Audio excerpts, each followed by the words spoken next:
अस्सलाम वालेकुम, मैं हूं आबिद दंदलीब। नाजरीन, जुम्मे का दिन बहुत भारी साबित हुआ पाकिस्तान मुस्लिम लीग नवाज के ऊपर, पीडीएम के ऊपर, तमाम इस भिखारी हुकूमत की उन कुव्वतों के ऊपर जो इलेक्शन रुकवाना चाहते थे। अभी जुम्मे की नमाज जैसे ही ख़त्म हुई, मस्जिद से हम नमाज पढ़ के सुप्रीम कोर्ट की मस्जिद से बाहर निकले तो ये सोर्सेज ने ये बात बताई कि जो शॉर्ट ऑर्डर है आज की समात का वो तो रिलीज़ नहीं हुआ, ताहम हुकूमत को सुप्रीम कोर्ट ने बिल्कुल एक तरफ करके direct state bank of Pakistan को ये हुक्म जारी किया कि 21 बिलियन रुपीस इलेक्शन कमीशन को जारी किए जाएं। ये बहुत बड़ी खबर है, अब तक की सबसे बड़ी खबर है। अभी आई एम श्योर कि जब तक आप ये वीडियो देखेंगे टीवी चैनल्स इसको रिपोर्ट कर चुके होंगे, चूँकि यूट्यूब की वीडियो प्रोसेस होने में टाइम लगता है। मैं बड़ी तफसील से, बड़े वसूख से आपको ये बता रहा हूँ कि इलेक्शन कमीशन के लिए 21 अरब के फ़ंड का बंदोबस्त सुप्रीम कोर्ट ने आर्टिकल 191 को इस्तेमाल करते हुए कर दिया है। सुप्रीम कोर्ट ने स्टेट बैंक ऑफ पाकिस्तान को ये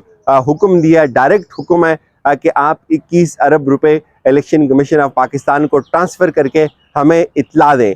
ये आज की सबसे बड़ी खबर है। और आज सुप्रीम कोर्ट ने तलब किया था सेक्रेटरी फाइनेंस को, सेक्रेटरी फाइनेंस के साथ साथ गवर्नर स्टेट बैंक को भी तलब किया था, उसके साथ अटॉर्नी जनरल को भी तलब किया था, और फिर सेक्रेटरी इलेक्शन कमीशन को भी सुप्रीम कोर्ट ने तलब किया। सेक्रेटरी इलेक्शन कमीशन की जो बातें थी वो सुनी, उनको भी मुस्तरद किया गया। फिर जो सेक्रेटरी फाइनेंस तो खुद आए नहीं है, उनकी जगह एडिशनल सेक्रेटरी आए और तकरीबन 11 लोग आज सुप्रीम कोर्ट के अंदर पेश हुए। सुप्रीम कोर्ट के अंदर उन्होंने अपनी गुजारिशात को रखा, तमाम डॉक्यूमेंट्स लेके आए हुए थे, तमाम रिकॉर्ड लेके आए हुए थे।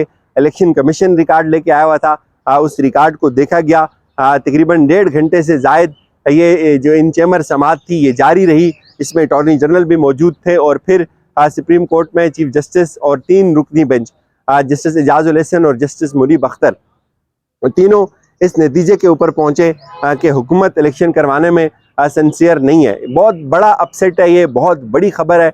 बड़ा अपसेट इसलिए है कि हुकूमत को सियासी शहीद बनने का मौका भी नहीं दिया सुप्रीम कोर्ट ने। चीफ जस्टिस इस बात को समझते थे कि हुकूमत को अगर आर्टिकल 204 के अंडर लाया जाएगा, किसी को खड़का दिया जाएगा, किसी को नायल कर दिया जाएगा, तो ये शोर मचाएंगे, ये सियासी शहीद बनेंगे।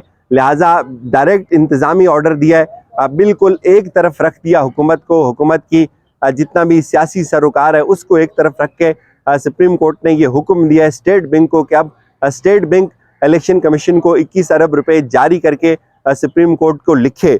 ये इसके 3-4 पहलू हैं। सबसे बड़ा पहलू तो इसका ये है कि सुप्रीम कोर्ट ने 191 के तहत जितने भी इंतज़ामी इख्तियारात हैं उनको ले लिया है। ये उनके पास ऑप्शन होता है, वो ले सकते हैं। इस तरह के हंगामी सूरत हाल में, इस तरह के हंगामी हालात में जब उन्होंने अपना आर्डर कोई, अपना हुक्म कोई इम्प्लीमेंट करवाना होता है तो फिर वो बराह रास्त इंटरवीन करते हैं, और ये हुक्म उन्होंने आज दिया है। और ये ऑब्वियस था, ये होना था। लेकिन शुरू में भी जैसे मैंने आपको बताया, जब ये चैम्बर में समात चल रही थी, इलेक्शन कमीशन हुकाम, दीगर जितने भी इदारे थे वो सब इस नीयत के साथ आए हुए थे, इस प्लानिंग के साथ आए हुए थे कि वो कन्विंस कर लेंगे चीफ जस्टिस को कि वो जो इलेक्शन का मामला है उसके ऊपर थोड़ा अपना जो मौक़िफ़ है उससे पीछे हटें, थोड़ा तारीख को लंबा करें।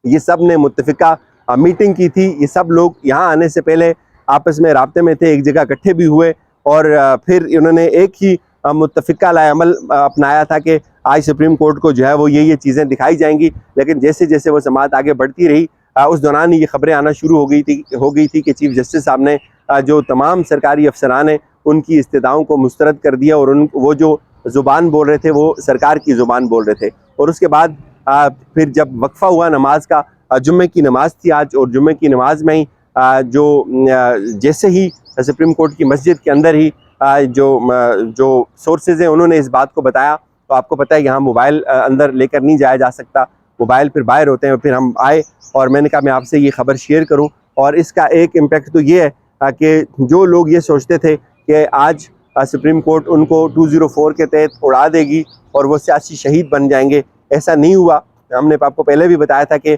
सुप्रीम कोर्ट ने जो अब खेला है वो बहुत शानदार खेला है कि इनको सियासी शहीद नहीं बनने दिया जाएगा। चूँकि इनको अगर नायल कर दिया जाता तो ये सियासी शहीद बनते, ये बयानियाँ बनाते, ये सुप्रीम कोर्ट के ऊपर गालियाँ कसते, ये सुप्रीम कोर्ट को आंखें दिखाते, और ये शहीद बनने की कोशिश करते, ये बेगुनाह बनने की कोशिश करते।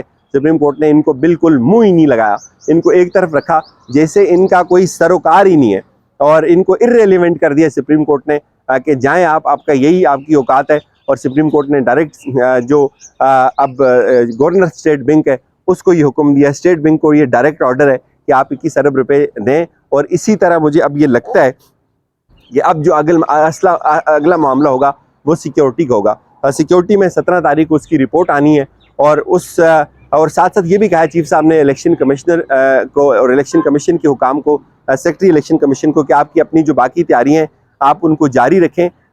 इलेक्शन का बंदोबस्त हम करवाएंगे, हम इसके अंदर खुद इंटरवीन करेंगे। और मैं आपको ये भी बताऊं कि बहुत सारी जो समातें होती थी उसमें भी चीफ जस्टिस उमर अता बंदियाल साहब इस तरफ इशारा करते थे कि आप रास्ता बनाएं, आप रास्ता नहीं बनाएंगे तो हमें रास्ता बनाना आता है।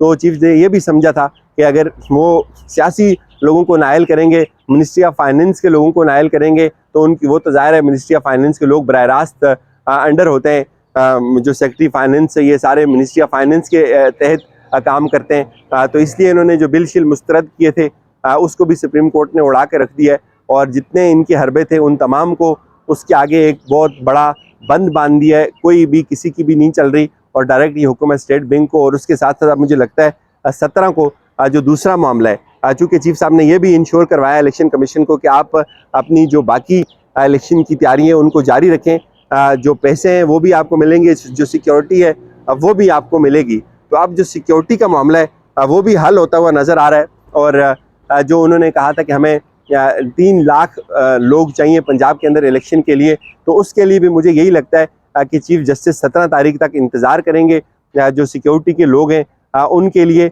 और ये भी हो सकता है कि अभी जो ये ऑर्डर आए इसके अंदर ही पाबंद कर दिया जाए, सिक्योरिटी के जो लोग हैं, जो सेक्रेटरी डिफेंस हैं, उनको पाबंद कर दिया जाए बराह रास्त कि आप जो इलेक्शन कमीशन है उसको सिक्योरिटी मुहैया करें। ये बहुत बड़ी डेवलपमेंट है। ये जो मैंने कहा था कि अगले कुछ घंटे बहुत ज़्यादा अहम है, उनमें आज वाकई चीफ साहब ने ये बात साबित की कि जो मुझे बताया गया था कि अगर इस इमारत के ऊपर आप बम भी लगा देंगे तब भी इलेक्शन होंगे, इलेक्शन से चीफ जस्टिस पीछे नहीं हटने जा रहे।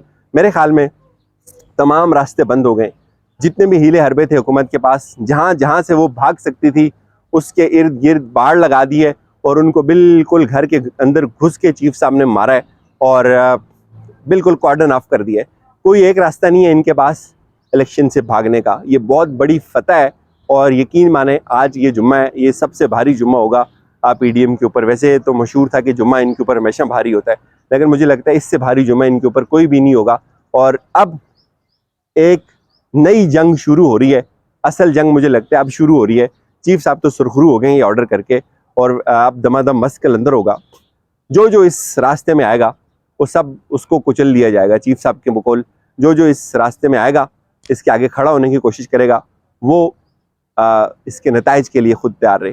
इजाज़त दीजिए, अपना ख्याल रखिएगा। खुदा हाफिज़।